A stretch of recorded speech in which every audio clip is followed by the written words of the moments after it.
Hi friends, back to the BFG, right where we left off.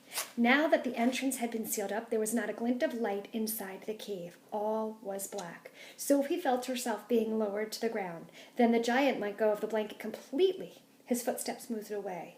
Sophie sat there in the dark, shivering with fear. He is getting ready to eat me, she told herself. He will probably eat me raw, just as I am. Or perhaps he will boil me first, or he will have me fried. He will drop me like a rasher of bacon into some gigantic frying pan, sizzling with fat. A blaze of light suddenly lit up the whole place. Sophie blinked and stared. She saw the enormous cavern with a high rocky roof. The walls on either side were lined with shelves, and on the shelves there stood row upon row of glass jars. There were jars everywhere. They were piled up in the corners. They filled every nook and cranny of the cave. And here's the picture. In the middle of the floor, there was a table, 12 feet high, and a chair to match. The giant took off his black cloak and hung it against the wall. Sophie saw that under the cloak he was wearing a sort of collarless shirt and a dirty old leather waistcoat that didn't seem to have any buttons. His trousers were faded green and were far too short in the legs. On his bare feet he was wearing a pair of ridiculous sandals that for some reason had holes cut along each side, with a large hole at the end where his toes stuck out. Sophie, crouching on the floor of the cave in her nightie, gazed back at him through thick, steel-rimmed glasses. She was trembling like a leaf in the wind, and a finger of ice was running up and down the length of her spine. "Ha!" shouted the giant, walking forward and rubbing his hands together. "What has us got here?" His booming voice rolled around the walls of the cave like a burst of thunder. Next chapter is called the BFG. The giant picked up the trembling Sophie with one hand and carried her across the cave, put her on the table. Now he's really going to eat me, Sophie thought. The giant sat down and stared hard at Sophie. He had truly enormous ears. Each one was as big as the wheel of a truck, and he seemed to be able to move them inwards and outwards from his head as he wished. "I is hungry!" the giant boomed. He grinned, showing massive square teeth. The teeth were very white and very square, and they sat in his mouth like huge slices of bread. "Please don't eat me," Sophie stammered. The giant let out a bellow of laughter. "Just because I is a giant, you think I is a man-gobbling cannibal?" he shouted. "You is right! Giants is all cannibal and murderful, and they does gobble up human beings. We in giant country now, giants is everywhere. Out there, us has the famous bone-crushing giant. Bone-crunching giants crunches up 2 wapsie-wifling human beings for supper every night. Noise is ear-bursting. Noise of crunching bones goes crackety-crack for miles around." "Ouch," Sophie said.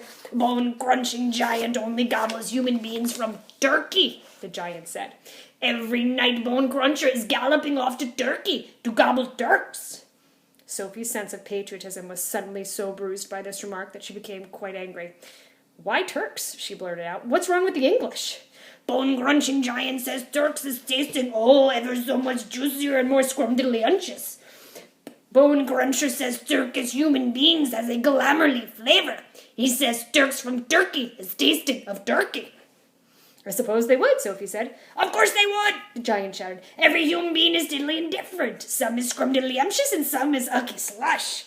Greeks is all full of ucky slush. No giant eating Greeks ever." "Why not?" Sophie asked.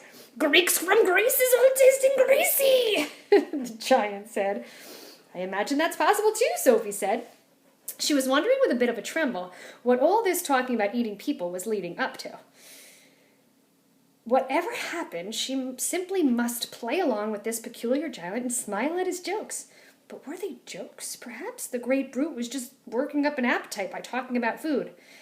"As I am saying," the giant went on, "all human beings is having different flavors. Human beings from Panama is tasting very strong of hats." "Why hats?" Sophie said. "You is not very clever," the giant said, moving his great ears in and out. "I thought all human beings is full of brains. But your head is emptier than a boondoggle."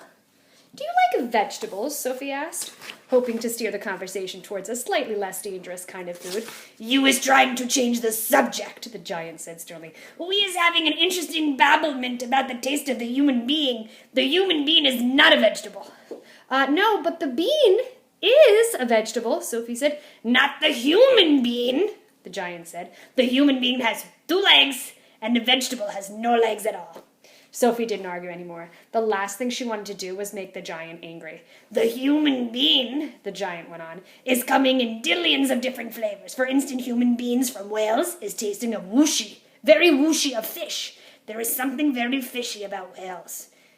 "You mean Wales?" So the giant said Wales like the country starting with a capital W, and she's saying Wales, Whales, the animal. Wales, the country, is something quite different. "Wales is Wales," the giant says. "Don't gobble funk around with words. I will now give you another example. Human beings from Jersey has a most disgustable woolly tickle on the tongue." "Jersey, that's us, guys," the giant said. "Human beings of Jersey is tasting of cardigans." "You mean jerseys?" Sophie said. "You are once again gobble funking," the giant shouted. "Don't do it. This is a serious snitching subject. May I continue?" "Please do," Sophie said. "Danes from Denmark is testing ever so much of dogs," the giant went on. "Of course," Sophie said. "They taste of Great Danes." "Wrong," cried the giant, slapping his thigh. "Danes from Denmark is tasting doggy because they are tasting of Labradors." "Well, then what do the people of Labrador taste of?" Sophie said. "Danes," the giant cried triumphantly. "Great Danes." "Aren't you getting a bit mixed up?" Sophie said. "I is a very mixed up giant," the giant said. "But I does do my best, and I is not nearly as mixed up as the other giants. I know one who wallops all the way to Wellington for his supper." "Wellington?" Sophie said. "Where is Wellington?" "Your head is full of squashed flies," the giant said. "Wellington is in New Zealand. The human beings in Wellington has an especially scrumdiddlyumptious taste. So says the welly-eating giant. What do the people of Wellington taste of?" Sophie asked. "Boots," the giant said. "Of course," Sophie said. "I should have known." Sophie decided that this conversation had now gone on long enough. If she was going to be eaten, she'd rather get it over with right away than to be kept hanging around anymore. "What sort of human beings do you eat?" she asked. "Me?" shouted the giant, his mighty voice making the glass jars rattle on their shelves. "Me gobbling up human beings?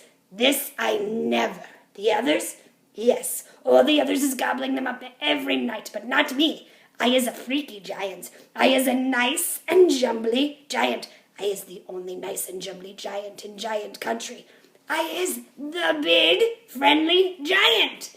I is the BFG. Get it, guys? Big, friendly giant. "What is your name?" "My name is Sophie," Sophie said, hardly daring to believe the good news she had just heard. That's the end of the chapter, so we're going to stop there. See you tomorrow.